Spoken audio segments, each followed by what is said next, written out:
The economic situation in Athens had deteriorated so severely that reform became unavoidable. Without decisive action, many feared the city was headed for revolution. In 594 BCE, several members of the Eupatrid aristocracy agreed that change was necessary. They appointed Solon as archon for a single year and granted him extraordinary authority to introduce any reforms he deemed necessary. Solon himself was a Eupatrid, but he placed the welfare of the entire polis above the interests of his own class. One of his most significant reforms was restructuring political participation. Previously, only men from certain noble families could serve as archons and sit on the Athenian council. Solon changed this by making wealth rather than birth the criterion for holding office.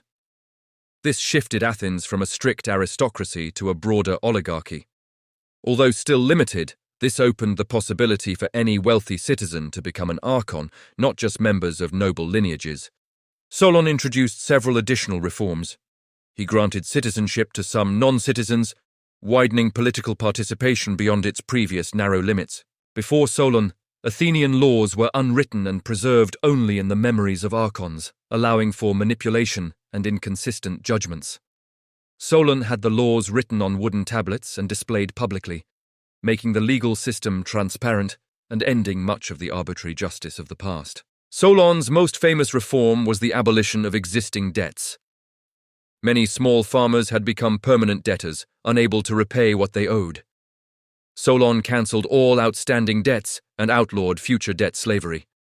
He also passed laws restricting the export of grain, a measure intended to encourage wealthy farmers to turn to alternative crops. Because grain exports were now limited, wealthy landowners turned to growing olives, the most profitable export crop. However, olive cultivation required enormous initial investment. It took about 20 years for an olive tree to mature, and farmers needed to build oil presses as well. This reform benefited the rich but offered little immediate relief to poor farmers. It effectively postponed the underlying economic crisis for a generation.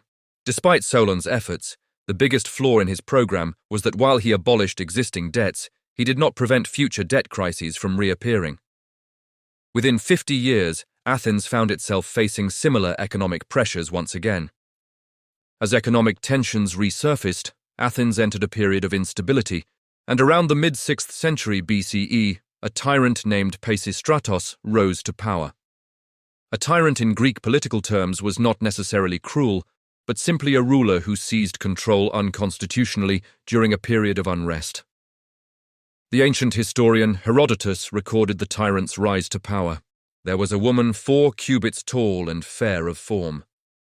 This woman they dressed in full armor and caused her to ascend a chariot and showed her the bearing in which she might best beseem her part.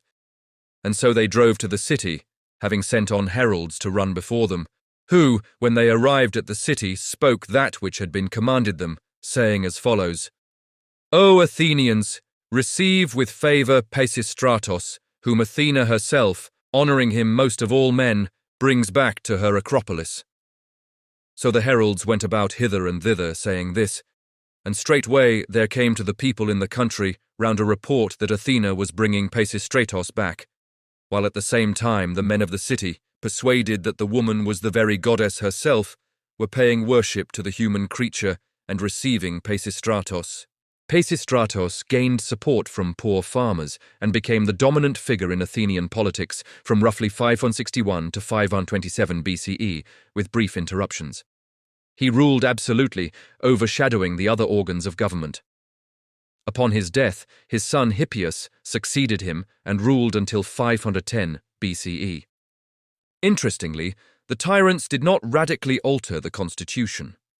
Instead, they expanded on Solon's economic reforms and helped Athens transition from an agricultural to a commercial city. He reformed the monetary system, stimulating trade and commerce, funded major religious festivals, attracting visitors and income to Athens, and sponsored the construction of temples and public buildings, providing employment for citizens who struggled to make a living from farming. These actions eased economic pressures and reduced dependence on the rural aristocracy. As more Athenians participated in urban commercial life, the political power of the Eupatrid landowners declined, and Athenian politics increasingly focused on the city rather than the countryside. However, this success ultimately undermined the tyranny. Once economic hardship diminished and the reforms had taken hold, Athenians no longer needed a tyrant. In 510 BCE, the tyranny was overthrown and constitutional government was restored.